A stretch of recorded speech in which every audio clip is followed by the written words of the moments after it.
Hi there, Why Religion friends. Professor Anthony Sweat here from the Department of Church History and Doctrine.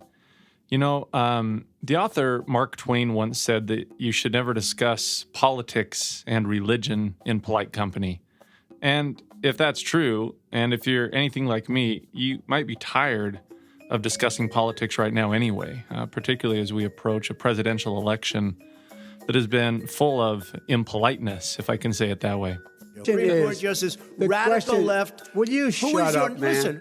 But regardless of which party or candidate you may or may not support, the truth is that politics affects us all. It affects our families, our employment, our rights, and especially our religion. And while some would like to separate politics completely from religion because they're somewhat different entities, the reality is that you often can't. They may be oil and water, but they exist in the same container of life that consistently shakes them up together. Thus, the church's involvement in politics shouldn't come as a surprise to any of us, and nor is it anything new, frankly. From the earliest days of the Restoration, the prophet Joseph Smith and the saints learned firsthand that politics directly affected their ability to live their religion. When the saints were driven unlawfully from their homes in Independence, Missouri, for example, the Lord instructed the saints this way. And that law of the land which is constitutional, supporting that principle of freedom in maintaining rights and privileges, belongs to all mankind, and is justifiable before me. Nevertheless, when the wicked rule, the people mourn. Wherefore, honest men and wise men should be sought for diligently, and good men and wise men ye should observe to uphold. Otherwise, whatsoever is less than these cometh of evil.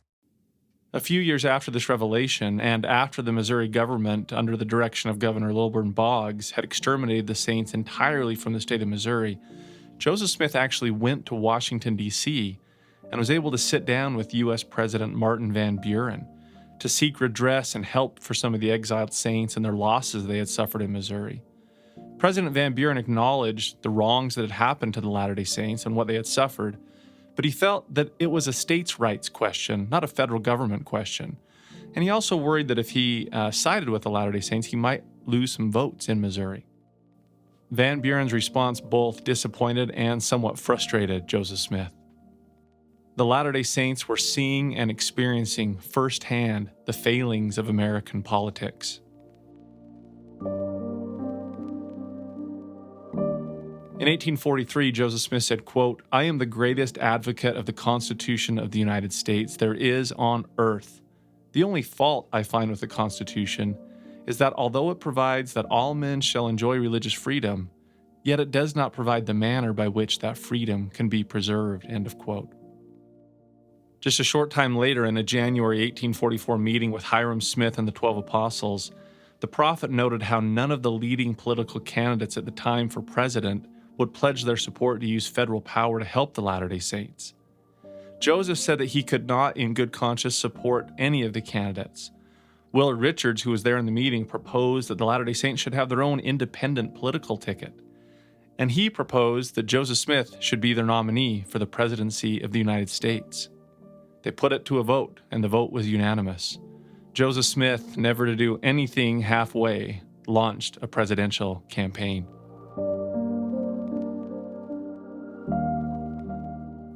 Some people don't know that Joseph Smith ran for president, and even fewer may know that the church sent out over 600 missionaries as political missionaries to promote his presidency. Derek Sainsbury, who was on a teaching assignment from Seminaries and Institutes of Religion for 2 years here in the BYU Religion Department, has recently published a seminal book about Joseph Smith's presidential campaign called Storming the Nation: The Unknown Contributions of Joseph Smith's Political Missionaries. In fact, one of the things that's said over and over again is we don't want a Whig president of the United States or a Democratic president of the United States. We want a president of the United States. He says that the first day they decide to run him for president. So yeah, he's looking for not only the third path, but a return to what he thinks should be virtuous government. He believes that the party system has destroyed the dream of the founders, in his mind at least, and he seeks to restore that to to the country. So when these missionaries go out, they're not just offering religious salvation, because they also go out and preach the gospel. They're also offering political salvation in their mind, right? That through Joseph Smith and through his ideas, maybe we can restore America to what her promise was. So why did Joseph Smith run for president? Was he serious about it? What were his goals? And what were his political views if he were to be elected president? Were Joseph Smith's politics part of his assassination, as he was the first presidential candidate actively running to be assassinated? Well, buckle up and get ready to go on the short-lived yet insightful campaign trail of candidate Joseph Smith Jr., helping us understand why participating in politics is an inseparable part of building the kingdom of God. This is Why Religion. Each year, religion professors at Brigham Young University produce hundreds of publications on subjects related to the Church of Jesus Christ of Latter-day Saints. This podcast brings this research into one place to enlighten the everyday seeker of truth. Seek learning, even by study and also by faith. Interviewing the author, we discuss why the study was done, why it matters, and why the professor chooses to be both a scholar and a disciple. This is Why Religion. Research to enlighten your mind.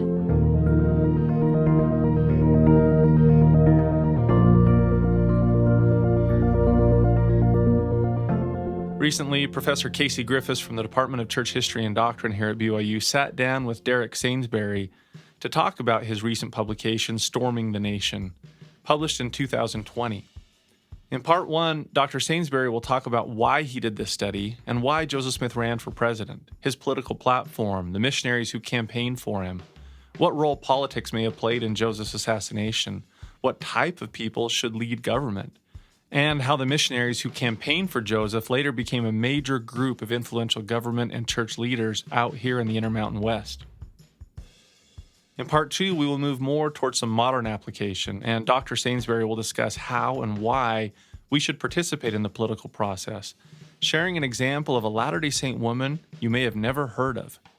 And in part three, he will tell us a little bit, as always, about his academic journey and his faith. So here's Professor Casey Griffiths with Dr. Derek Sainsbury.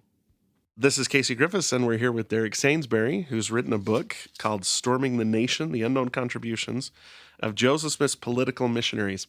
And this book fills a big historical gap for us in that I would guess most Americans, including most Latter-day Saints, don't know that Joseph Smith ran for President of the United States in 1844. Derek, tell us a little bit about how you came to study this and why you decided to write about it. Well, thanks for having me. It actually starts when I get back from my mission. I'm a big poli-sci guy. That's what I got my undergraduate in, and very passionate about politics. And I came across a reference of Joseph Smith running for president. And I thought, what? I'd never heard that.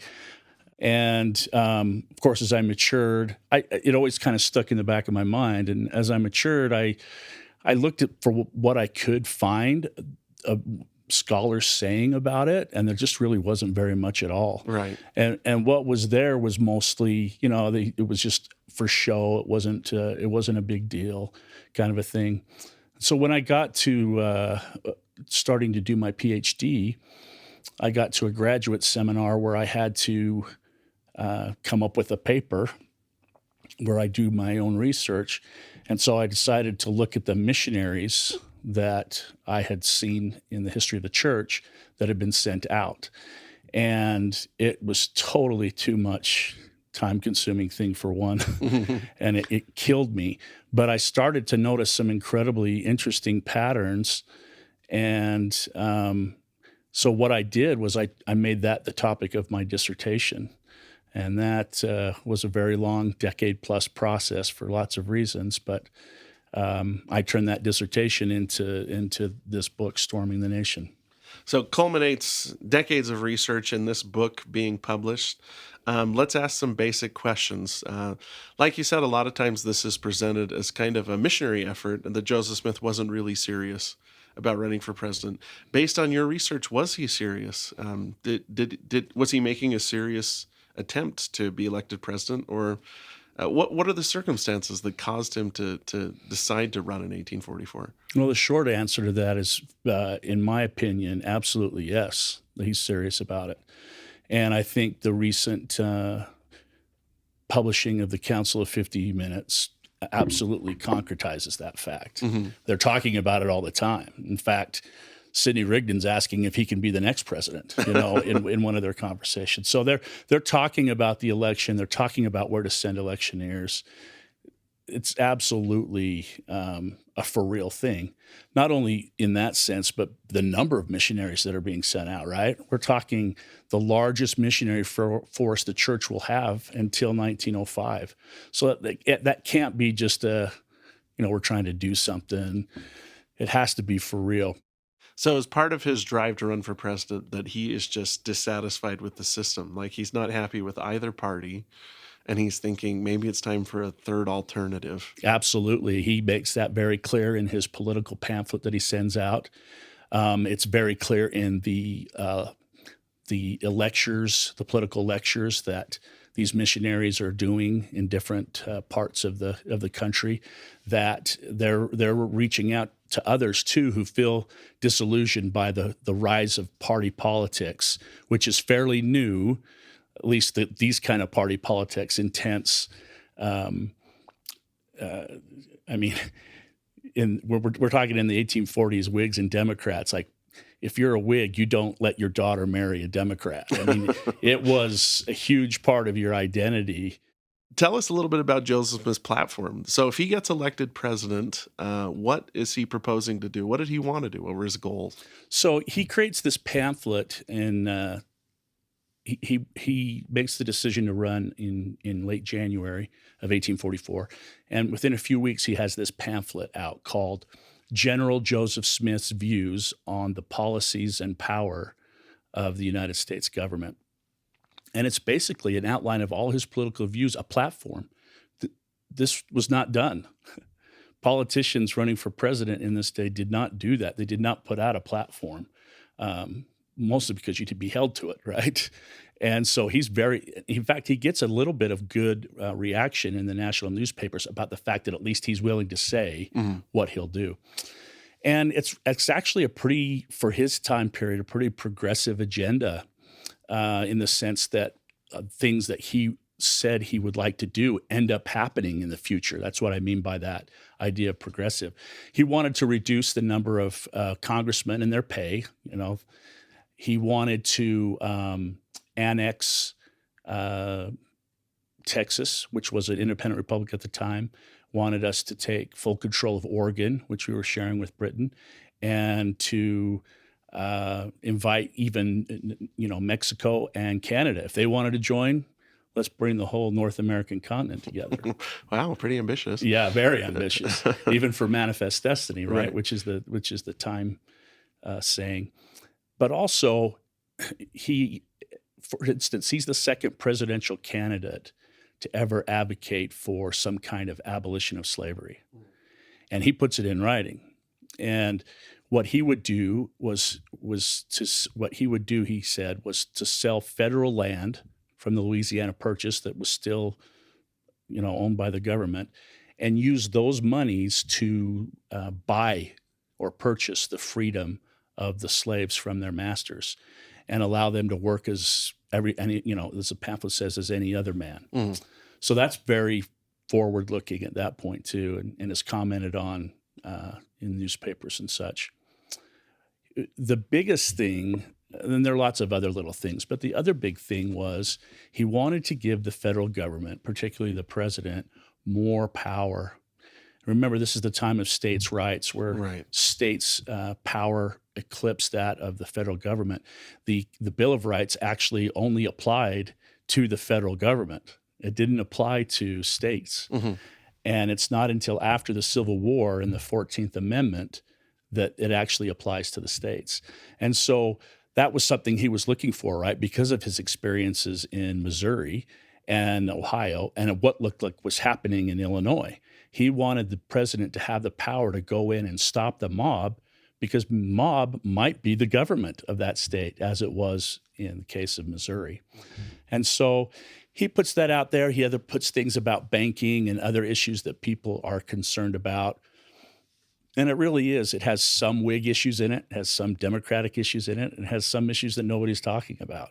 And did most of the things that Joseph Smith proposed eventually happen? Like all of them except for return to virtuous government. I guess that's subjective, but I'll say that one wasn't. And the increase in or decrease in pay and members of Congress. Everything else eventually in one way or another becomes part of government policy, which is pretty admirable, pretty forward thinking if you think about it. And those last two are still on our checklist, I think. Return to virtuous government and reduce the pay for members of Congress. Yes. No offense to anyone that might be listening. That's right. Now, this book is as much about the missionaries, the electioneers, as it is about Joseph Smith's campaign. I want to read a little excerpt here. Please. You said the average electioneer missionary was 35 years old, 3 years younger than Joseph Smith. The oldest, 66-year-old Samuel Bent, was born just 2 years after the signing of the Declaration of Independence. The youngest was 16-year-old Charles H. Bassett, who died in 1907. The last to pass away was Harley Mowry in late 1920 at the age of 98. 75% of the electioneers were married. The average length of the electioneers' church membership was 6 years. The average field missionary had been a member of the church only half the time. And these electioneers really are kind of the dream team of church history. We're talking Brigham Young and Heber C. Kimball. Almost the entire quorum of the 12 are sent out on these electioneering missions. Tell us a little bit about their adventures and some of the things that they encountered as they go out to spread the word and to preach the gospel. Yeah, and so in April General Conference, the last day of the conference is just held for elders of the church that have been told to gather in Nauvoo, and that's when this call for electioneers goes out. And it's run by the Quorum of the 12 Apostles and by Hiram Smith as assistant president of the church. And they get about 277 that volunteer that day out of 1,000 and about 1,100, so it wasn't exactly a huge catch. But by in doing my research over more than a decade, I've found now up to 621. I'm sure there's a few more, but that I haven't found. But it's a pretty big deal. And like you mentioned in reading that, they're one of the other things that's in there is for 2/3 of them. That's a big number. This is their first mission. Mm-hmm. So you've got about 1/3 of them that are veterans at doing this kind of stuff, and then 2/3 of them, this is their first mission period, and it's going to be a mission of preaching and politicking. Now think about that. Imagine doing that today, right? Going out and serving a mission where you're talking about the restored gospel, and then by the way, let me tell you about our prophet who's running for president and so forth and so on. And so they go out, they're assigned to every state in the union. Some have a lot more than others, obviously, but they go out and they preach and they politic. And it's quite an interesting situation for them. What's neat about this book and about the research I've done is that it's the first time we actually get to look at the campaign on the ground, not just what Joseph or others are writing about it in newspapers or they're talking about in church councils, but what's going on out there? Yeah. Right. And how are people reacting to them? Right. And what I found is there's some pretty good things. There's hundreds and hundreds of baptisms that come out of this. There's friendships, even marriages that come out of this missionary work. There's also especially towards the end of the campaign, there's some building momentum in places around the country where people at the margins of politics are liking the ideas that Joseph Smith is putting out. Lorenzo Snow, who was the campaign president for Ohio, he said it best when he said, people really love the idea. They don't so much love Joseph, right? Because there's all the negative press they don't know him, right? And all they know is by negative press. But there was some building momentum, not huge, right? But there was some acceptance of the ideas that were starting to happen, even in big places like New York City and Boston. And so that's kind of balanced out by the fact that they also were treated pretty poorly in some places. There were riots at some of their conferences. One was tarred and feathered. Several were beaten. This is such a vivid time in American history. Oh, yeah. Like, this sentence in your book jumped out at me. Alfred D. Young, who's one of the missionaries, was spared when Davy Crockett's nephew's gun pointed at his face did not discharge. Now, I read that to my wife and daughter last night, and they said, Davy Crockett's a real person? And I go, yeah, he was. At the Battle of Alamo. The Alamo was only 6 years before this, as I understand. Less than a decade, at any rate. What an amazing time to be alive, and what an interesting time in American politics. Now, if we're talking about Joseph did gain a measure of success, we've also got to talk about what ended the campaign. And I noticed that in the book, you use the term assassination to describe Joseph Smith's death. That might be accurate, but usually we use the term he died in a mob attack or was killed by a mob. To what degree do you think Joseph Smith's death may have been linked to his political aspirations? How was politics involved in the martyrdom? That's a great question. My answer to that is a huge factor. Not the only factor. I don't think anything in life is monocausal, right? There's different reasons, but it has a huge effect in why he becomes the first presidential candidate to be assassinated. And here's a couple reasons why. First, that's exactly what all the Latter-day Saints believed after, right? I mean, you go look at their what they say about it, what these individual missionaries in their journals and in their letters say about it, what they're saying a decade when John Taylor is the last survivor of the room. 10 years later, after Willard Richards has died, he gets up in the tabernacle and gives a big speech. Everybody wants to hear the firsthand account. And where does he put the blame? On politics. He does talk about plural marriage and stuff like that. But we have to realize that the mob that kills Joseph is organized by men who have left the church inside the church. And the biggest one there being William Law. And his falling out with Joseph has to do with the congressional election of the previous fall. Interesting. Okay. And people outside of the church in Hancock County and in the regions about who look at Joseph as having too much political power, as creating his own little government, which, in a sense, from the outside, that's what it would look like, right? And so when these two groups of people get together, it's only a matter of time. I mean, they're planning out ways to try and get Joseph. And so, and sometimes, as I've talked with people about that bothers them, that politics was involved in Joseph's assassination. And I said, oh, really? It doesn't bother you that Jesus's crucifixion there wasn't politics involved in that? Of course there was. Right. And we tend to act like when we say a mob, like it's a faceless group of people, right, when we know the identities of a lot of the people in the mob. And some of them, like Thomas Sharp, are open about it being political. That he doesn't like the fact that the church is accruing too much power, and he feels like something has to be done to stop Joseph Smith. And we actually do have several credible sources, not just one, but several, that point to specifically a meeting that happens the night before the assassination where, final plans are kind of made about what's going to happen. So, politics is involved in it. And there is some, there's some people saying, well, if he does this in Nauvoo and he runs for president, is he going to try and do this? There's a member of the church who writes to his dad back east and says, it's about time you join the church. And by the way, Joseph's running for president, support him. And the dad writes back, don't you see, son, Joseph Smith's trying to take over the country. What are you doing?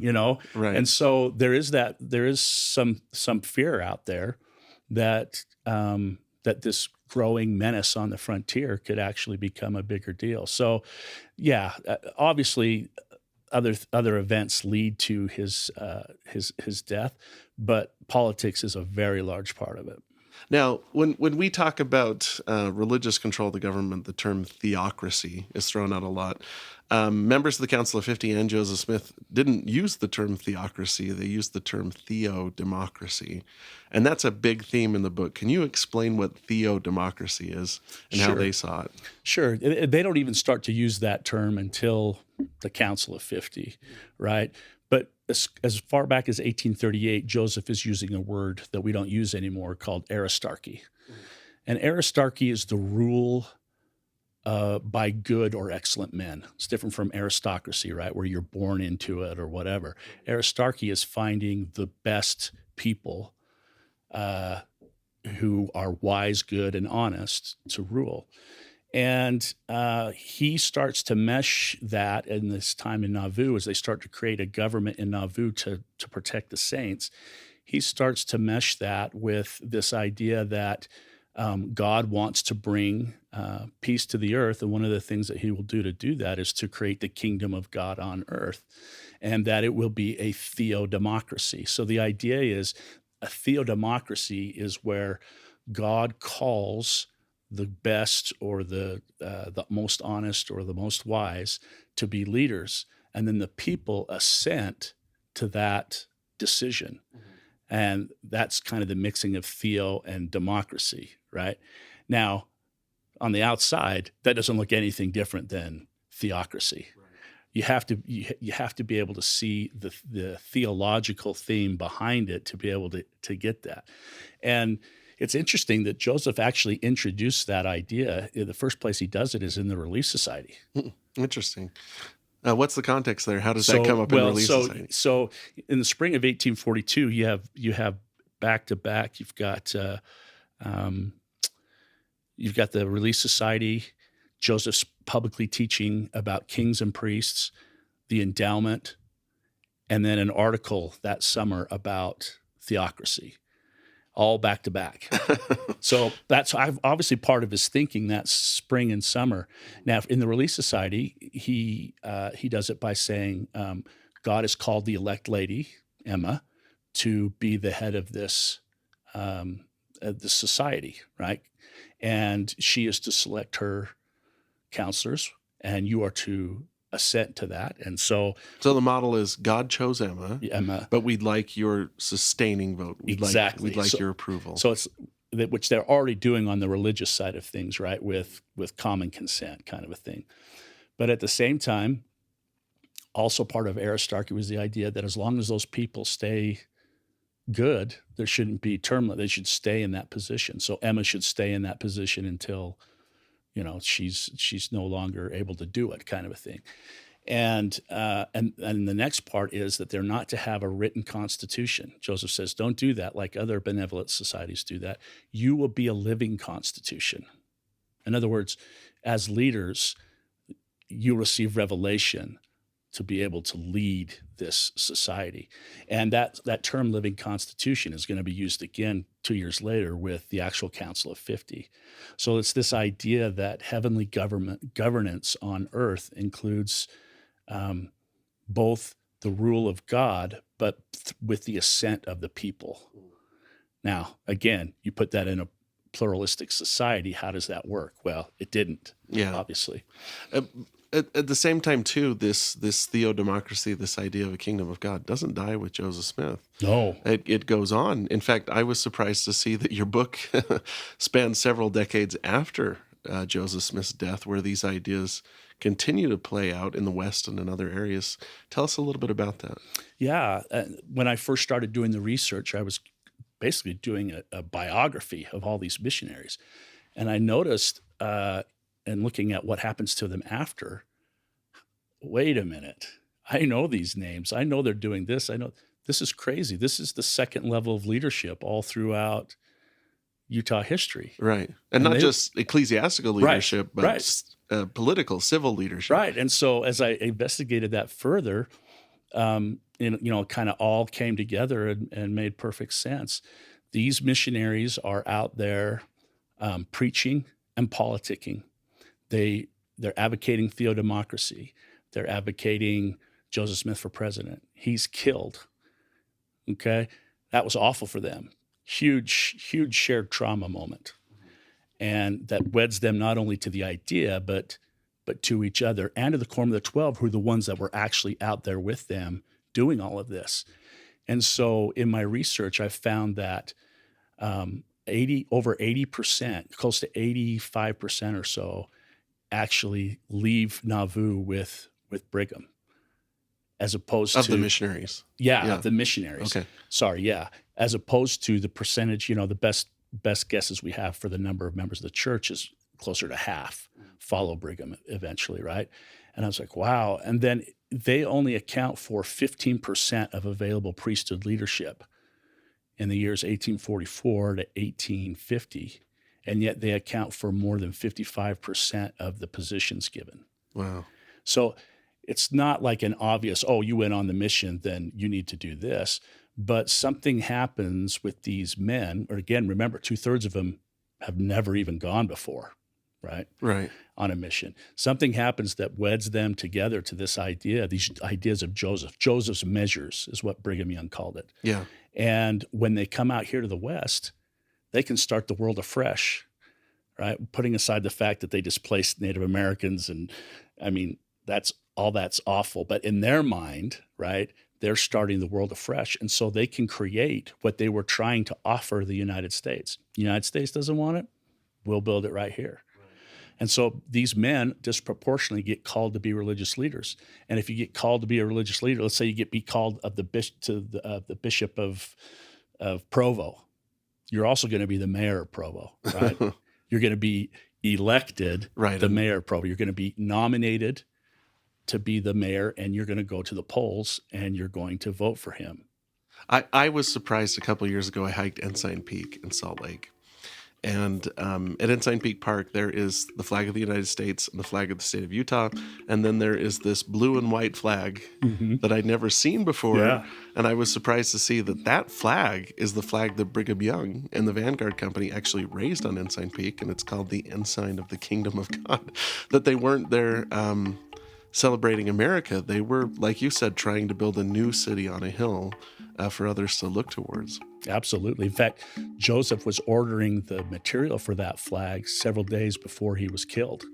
So it was something that had been talked about, must have been talked about more in the Council of 50 Minutes that we just don't have, or in other things. But yeah, that's absolutely right. The very first Pioneer Day celebration was in 1849, 2 years after they got there. And the massive 65-foot flag that they built on a 100-foot flagpole was the Kingdom flag. It wasn't the flag of the United States.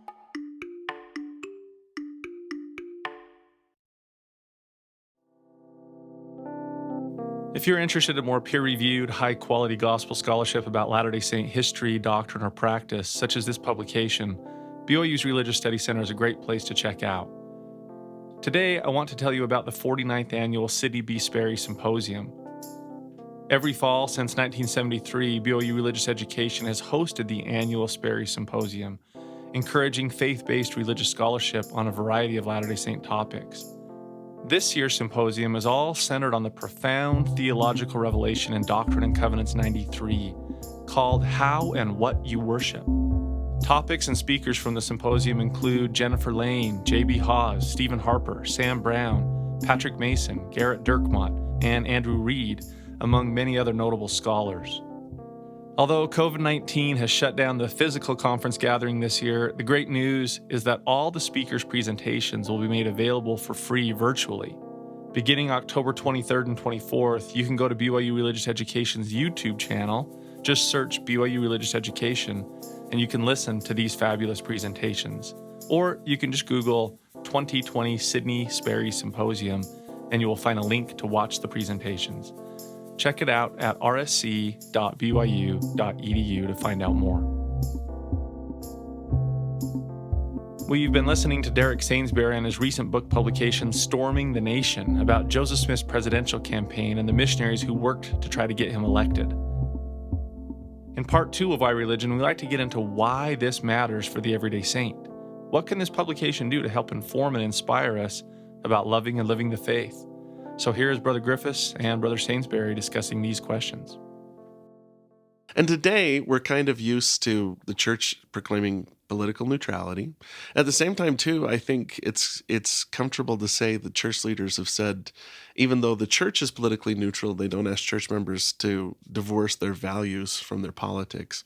It seems like Joseph Smith saw politics as another way of building Zion. What's the message for church members out there today in a number of different countries about how being politically active helps us build Zion and make the world a better place? That's a great question. I'm glad you asked that one. And in fact, I'm having a paper published either this fall or in the spring that's in the Religious Educator that talks just about this, right? What do we do with Joseph Smith's campaign if we talk about it in class? Right. And this is it. Those two revelatory strands I talked about earlier. One was creating the politic or the governing part of Zion, and the other was how do we build good government outside of Zion to protect Zion, right? And so as we look at that, one of the things Joseph Smith said was that he was willing to place his life on the altar to run for president of the United States because he felt so strongly about the fact that things had to be changed. These men, and one woman, by the way, sacrificed a lot. Some of them left their families destitute to go out or sold heirlooms or whatever, not to mention all the abuse and other things they put out there. I think one of the messages from this that's very important is that government does matter. God does care about government because of the rights of people. Without rights, it's hard to A, hear the gospel, or B, live the gospel, right? And so government, regardless of what country you're talking about, the creation of good government that allows for human rights and protects religious rights is something that we should be willing to give time and effort towards and sacrifice for.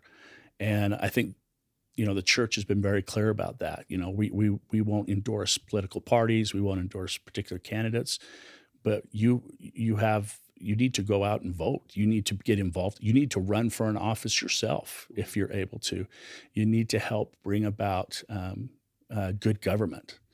And that's kind of a hard thing. And, if we're looking at just the United States right now, that's kind of a hard thing to do. I think people see such difficulties on both sides of the spectrum, and they just kind of throw their hands up. Which, like you mentioned, is very similar to the environment Joseph Smith chooses to run in. I find dissatisfaction in, Joseph Smith would say, in both parties, but I'm not going to give up. I'm going to engage. I'm going to go do something to try and make the world a better place. Right.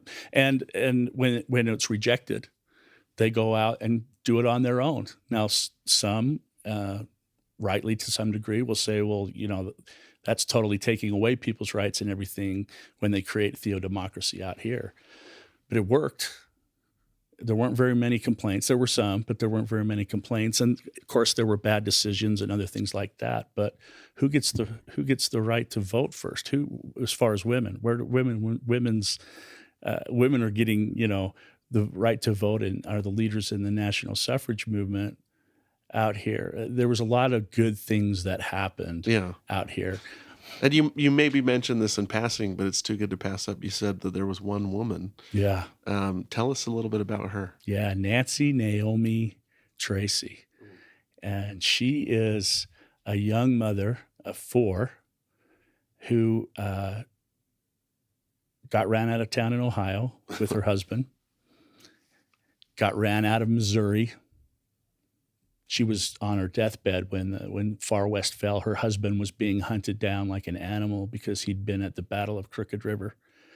Her 5-year-old was the only one that could get her water, and the mob was stationed outside her house, and she talks about just all the ugliness that happens. They eventually get to Nauvoo, and they build homes there and kind of move up, build a hut and then build a home and everything. Well, when this call for electioneers goes out, Moses, her husband, volunteers to be one of these missionaries. And she says, hey, go back and tell Joseph, I want to go too, right? And part of it's selfish. She wants to be able to take her little kids back to see their grandparents, because he's been called to New York, where they're both from, for what she thinks will be the last time, which is true, that they'll be able to see the kids.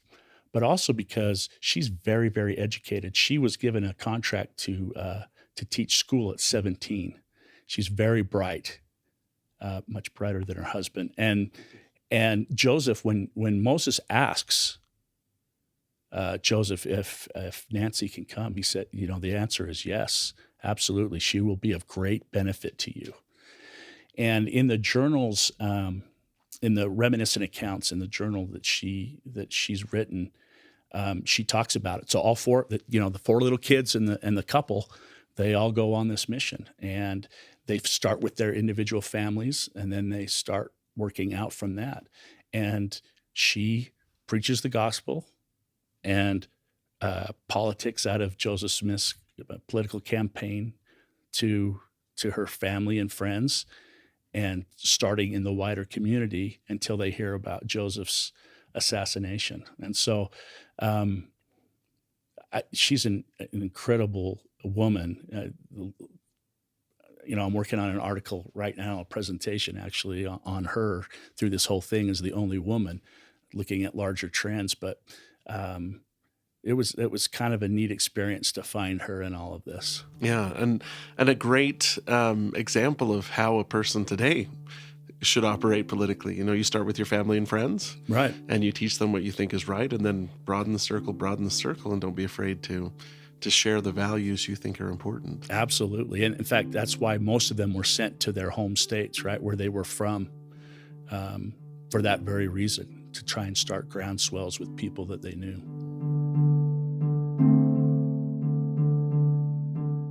As we wrap up this part 2 on application, just some great timing with the recording of this. On October 6, 2020, the First Presidency just sent out a letter. I quote from that letter. Quote, "Citizens of the United States have the privilege and duty of electing office holders and influencing public policy. Participation in the political process affects their communities and nation today and in the future. We urge Latter-day Saints to be active citizens by registering, exercising their right to vote, and engaging in civic affairs. Principles compatible with the gospel may be found in various political parties, and members should seek candidates who best embody those principles. While the Church affirms its institutional neutrality regarding political parties and candidates, individual members should participate in the political process. Please strive to live the gospel in your own life by demonstrating Christ-like love and civility in political discourse. Sincerely yours, Russell M. Nelson, Dallin H. Oaks, and Henry B. Eyring." End of quote.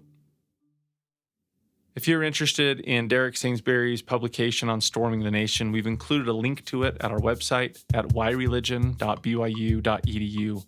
We've also included a link to Derek's website on the book itself, stormingthenation.com.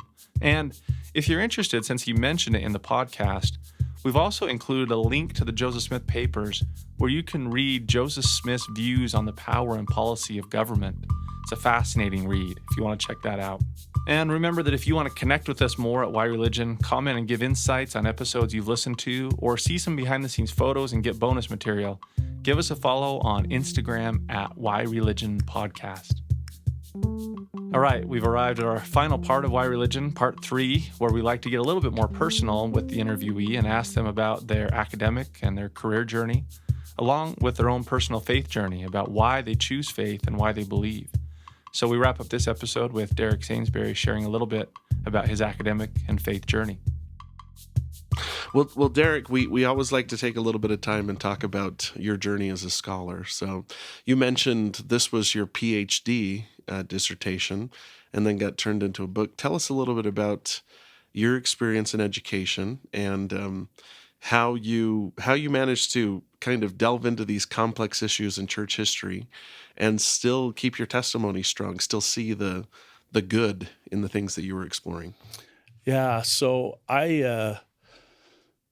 I've taught seminary before this year or institute or some combination for the past 25 years, and I've loved it, absolutely loved it. But I also remember when I first was teaching, that we taught Joseph Smith and the church history in a way that almost lionized him, made him bigger than life, a second Messiah to some degree. Right, put him up on a pedestal. Yeah. And as I started doing all the research for this, of course, I had to do all the background research on that whole period of church history. And, the more I saw Joseph was like me, that he had a right heart, that he wanted to do the right thing, but he didn't always do the right thing. And maybe he had a rough edge here and a rough edge there, which he did. At first, it was kind of hitting me like, wait a second, what's going on? But I realized on the other side of that, something else was rising, because nothing had changed about what he had brought forth. The first vision hadn't changed. The Book of Mormon hadn't changed. The restoration of the priesthood hadn't changed. All of the revelations and the Doctrine and Covenants, all of this had not changed, even though in my eyes, he was changing a little bit, and sometimes a lot of bit. And then it just hit me one day that this is God's prophet. This is absolutely his prophet. By weak and simple things, he is able to do all of this. And it actually, by the end of my studies, it not only gave me greater love and testimony of Joseph Smith, but a greater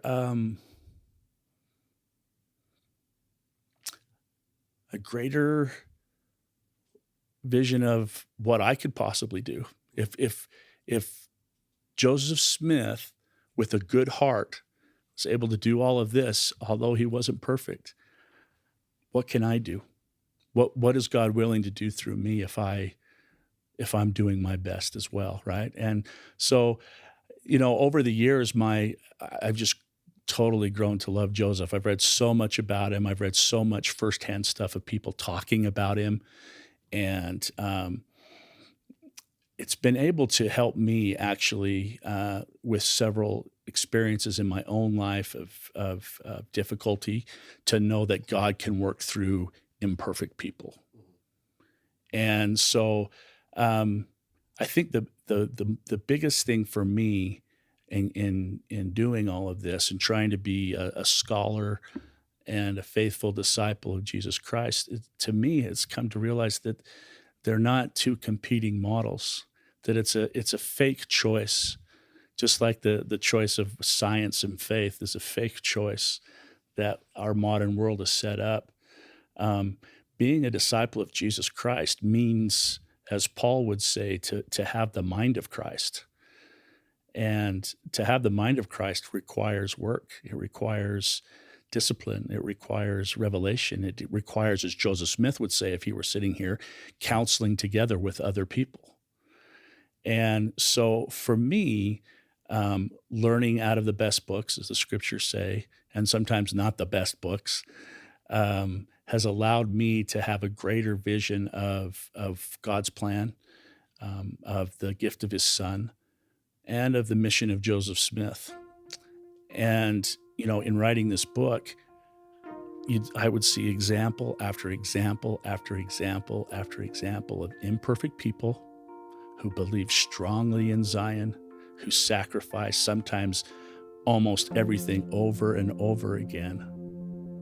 And, what I have today, I have because of their love of God and the sacrifice. So, when I find out somebody did something stupid, I go, yep, I can remember when I did something, you know what I mean? And right. So it's actually over time, I have a deeper, more complex testimony of God's love for all of his children, and an even a very deepened testimony of God's work through the prophet Joseph.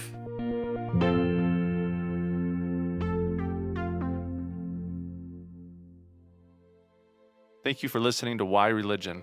This podcast is a production of religious education at Brigham Young University in Provo, Utah. My name is Anthony Sweat. I'm the executive producer. The Why Religion podcast team Also includes from Brigham Young University Professors Brad Wilcox, Casey Griffiths, and Ryan Sharp. Recording and mixing were done by BYU students Mitchell Bashford and Connor Miller. Say hi, Mitchell and Connor. Hey, guys. Hi. Original music and scoring for Why Religion podcast was created by the fabulous BYU student musicians Grant Cagle, Sam Clausen, Colette Jones, and Alistair Scheuermann. If you enjoy what you've heard, please like and subscribe to Why Religion on wherever you get your podcasts and leave us a rating. It really helps. And join us next time as we continue to bring the everyday Latter-day Saint fascinating gospel studies done by Brigham Young University religion professors to enlighten your mind and strengthen your faith.